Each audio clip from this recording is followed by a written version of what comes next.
Welcome to RTV. నేను మీ గయాజ్ని. బుచ్చిరెడ్డిపాలెం మండలం వ్యవసాయ ఉద్యోగి శ్రీహరి మరణం మిస్టరీగా మారింది. ఆయన మరణంపై పలు అనుమానాలు వ్యక్తమవుతున్నాయి.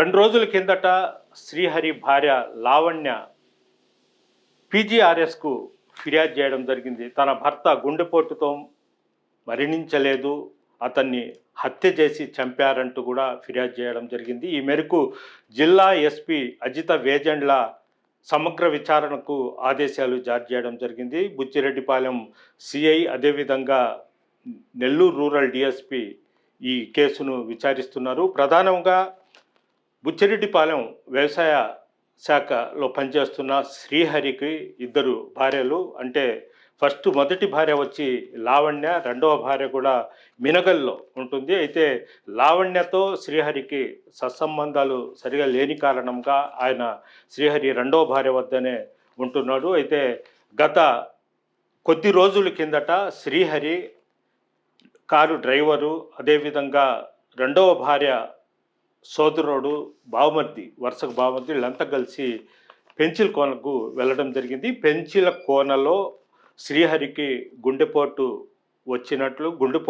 రావడంతో అతన్ని చికిత్స నిమిత్తం ఒక ఆర్ఎంపీ ఆసుపత్రికి తీసుకొని వెళ్ళినప్పుడు అప్పటికే శ్రీహరి చనిపోయినట్లు అక్కడ ఆర్ఎంపీ డాక్టర్ ధృవీకరించినట్లు తెలుస్తుంది.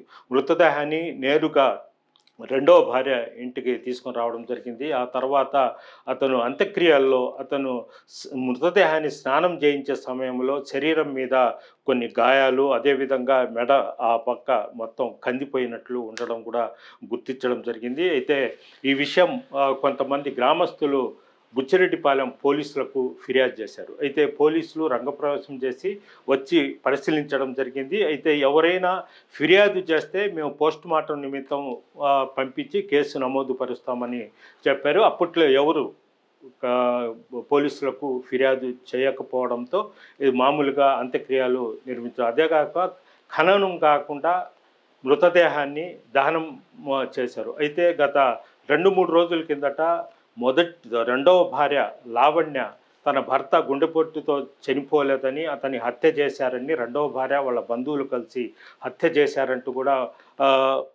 పీజీఆర్ఎస్లో ఫిర్యాదు చేసింది. అంటే శ్రీహరి మీద కొన్ని ఆస్తులు, పొలాలు, అదేవిధంగా ఇంటి స్థలాలు మొత్తం ఉన్నాయి, దానికోసమే ఇది అతన్ని హత్య చేశారంటూ కూడా ఈమెయితే ఫిర్యాదులో పేర్కొనడం జరిగింది. అయితే ఆ రోజు ఎవరైతే గ్రామస్తులు అనుమానించి ఆ శ్రీహరి భౌతిక దేహం మీద గాయాలు, చెస్ట్ మీద గాయాలు, అదేవిధంగా మెడ పక్కన కందిపోయిన కొన్ని గాయాలు ఉండడంతో పోలీసులు దాన్ని నిర్లక్ష్యం వహించారు.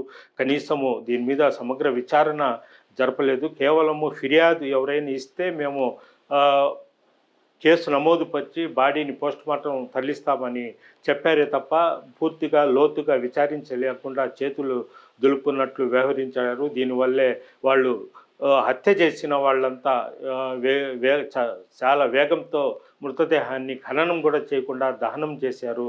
ఎలాంటి అనుమానాలు రాకుండా అని కూడా వాళ్ళ భార్య లావణ్య ఎస్పీకి ఫిర్యాదు చేయడం జరిగింది. అయితే రూరల్ డిఎస్పీ ఈ కేసుపై సమగ్ర విచారణకు రంగంలోకి దిగడం జరిగింది. అయితే రెండవ భార్య అదేవిధంగా వాళ్ళ బంధువులు మొత్తం పిలిచి ఈరోజు విచారించారు. అదేవిధంగా లావణ్యతో కూడా విచారించడం జరిగింది. ప్రధానంగా శ్రీహరికి లావణ్య మొదటి భార్యకు సత్సంబంధాలు సరిగా లేని కారణంగా ఎక్కువగా శ్రీహరి రెండవ భార్య వద్దనే ఉంటున్నారు. అయితే రెండవ భార్య వాళ్ళ బంధువులు కలిసి ఒక పథకం ప్రకారం ఆస్తి కోసం హత్య చేశారని కూడా లావణ్య మొదటి భార్య ఫిర్యాదు చేస్తుంది. అయితే మొత్తం మీద నెల్లూరు రూరల్ పోలీసులు దీన్ని సమగ్రంగా విచారిస్తున్నారు. అయితే విచారిస్తే తప్ప అసలు మిస్టరీ బయటపడే అవకాశాలు అయితే ఉన్నాయి.